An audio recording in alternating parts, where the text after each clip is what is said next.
Bom, esta foi uma semana para apagar incêndios em Brasília.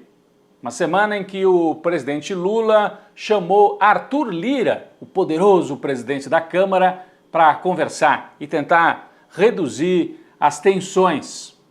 A disputa pesada entre Lira e o governo aconteceu depois da derrota de Lira no episódio de Chiquinho Brazão. Vocês se lembram? Brazão é o deputado do Rio de Janeiro que está preso, acusado de ser o mandante, um dos mandantes da morte de Marielle Franco. Os bolsonaristas querem que o Brazão seja solto, porque temem que ele possa fazer algum tipo de delação que comprometa a família Bolsonaro. O Arthur Lira, para agradar os bolsonaristas, entrou em campo e articulou para que Brazão fosse solto, só que perdeu no voto. O governo, Alexandre Padilha, a bancada governista, também se articulou e conseguiu manter o Brazão preso. O Arthur Lira, então, deu entrevista, declarações, disse que o Padilha é um incompetente e tal, e subiu, né, o tom. Ameaçou abrir CPIs contra o governo.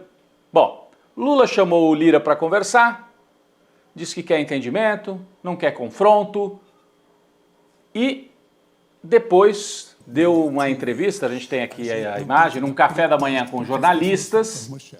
Lula tentou tratar tudo isso com naturalidade, disse que é normal numa democracia e que se a Câmara quiser abrir CPI, pode abrir CPI, e que ele quer conversar com o Arthur Lira e que não vê problema nenhum com o Arthur Lira. Bom, o Lula, na verdade, está adiando o confronto.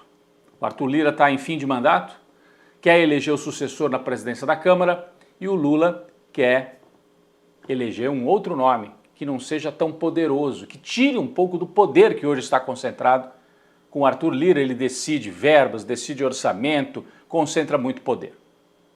A disputa, na verdade, é por dinheiro. E eu não estou falando de propina, estou falando de dinheiro do orçamento federal. Desde o governo Temer e principalmente no governo Bolsonaro, a Câmara foi concentrando poderes. Porque antigamente como é que funcionava? Quem faz o orçamento, ou seja, decide onde que as verbas vão ser aplicadas, é o governo, poder executivo. A Câmara dá um palpite, aprova e tal, mas nunca teve um poder muito grande. No governo Bolsonaro, o Arthur Lira cresceu para cima do orçamento, até porque o Bolsonaro não governava direito, a Câmara passou a governar. E foi abocanhando pedaços do orçamento para os deputados. Fez o chamado orçamento secreto, os deputados reivindicavam as verbas, colocavam numa lista, ninguém sabia direito quem é que tinha pedido, e com isso foi aumentando cada vez mais a fatia na mão dos deputados. Bom, o Lula vetou no orçamento desse ano 5 bilhões de reais em emendas decididas pelos parlamentares.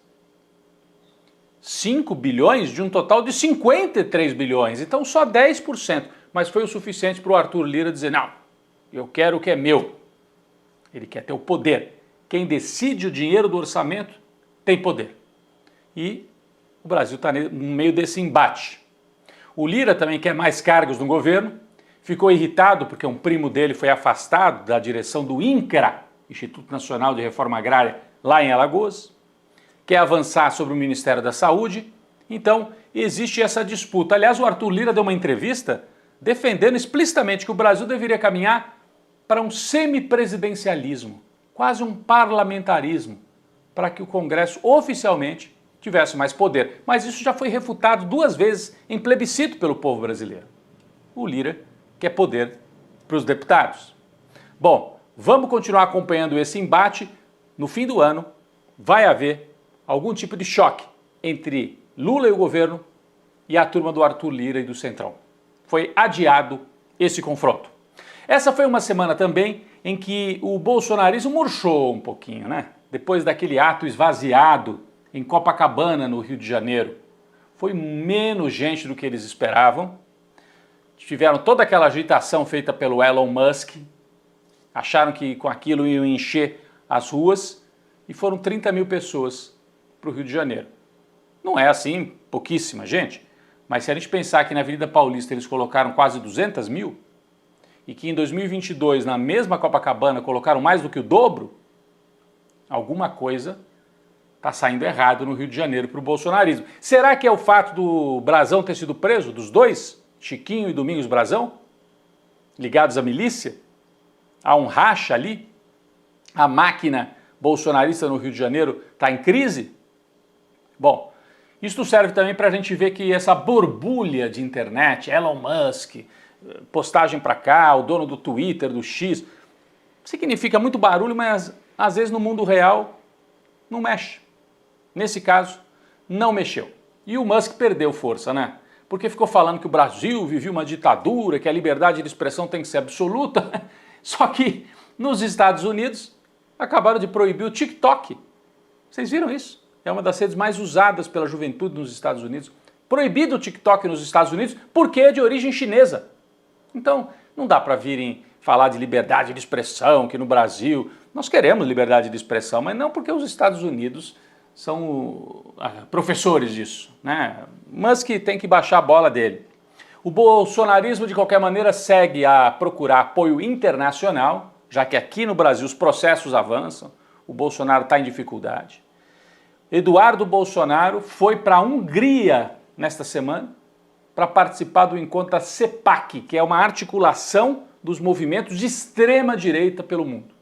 Então, os trumpistas, a turma da Hungria, a turma do Javier Milei na Argentina, os movimentos de ultradireita em toda a América Latina, o bolsonarismo, a extrema-direita europeia, do Vox espanhol, do Chega português, de partidos italianos. Então, toda a extrema-direita europeia, da América Latina e da América do Norte reunida na Hungria, que foi o local para onde Bolsonaro tentou dar aquela escapadinha no carnaval, lembra? Pulou, não pulou, entrou na embaixada da Hungria, eu ia dizer que ele pulou o muro, mas não chegou a pular o muro. Ele entrou na embaixada da Hungria, inclusive houve um pedido de investigação, e o Alexandre de Moraes essa semana também decidiu, não vou colocar nenhuma punição a mais por ele ter ido na embaixada da Hungria, não ficou caracterizado o pedido de asilo, então segue tudo do mesmo jeito. Só que o Bolsonaro está com o passaporte retido, então ele não pôde ir participar do encontro lá na Hungria. O máximo que ele pode ir é para a embaixada passar uma noite lá em Brasília. Deputados brasileiros de centro e de esquerda dos partidos, o PT, PCdoB, PSOL, querem fazer uma articulação também internacional. A política internacional hoje é muito importante para a direita, para a extrema-direita e para os setores democráticos. Então, se a extrema-direita está na Hungria, a esquerda e o centro no Brasil vão se reunir nos Estados Unidos com a turma lá do Partido Democrata, que sofreu lá com uma tentativa de golpe também, lembram? Os trumpistas invadiram o Capitólio, não queriam que o Biden tomasse posse, continuam com um discurso golpista. Então, brasileiros e norte-americanos têm muito o que conversar e querem reunir também partidos europeus nessa articulação, uma espécie de unidade democrática contra a internacional fascista que está organizada. Tem que organizar o centro, a direita, os setores democráticos para isolar esses extremistas que estão lá na Hungria. Nos Estados Unidos, uma onda de protestos tomou conta das universidades, estudantes em solidariedade com a Palestina. E aí, mais uma vez, aquele discurso de a liberdade de expressão é absoluta foi jogado no lixo nos Estados Unidos, porque olha só as imagens. A polícia reprimiu duramente, é proibido fazer manifestação a favor da Palestina? Pelo jeito é. Então a liberdade de expressão, essa história dos Estados Unidos, não, aqui é a terra da liberdade, está cada vez mais desgastada, eles não são os comandantes do mundo livre da democracia, desgaste absoluto para os Estados Unidos e principalmente para Israel, que massacra e ganha a guerra militarmente, mas perde politicamente, tem cada vez menos apoio ao redor do mundo, inclusive nos Estados Unidos.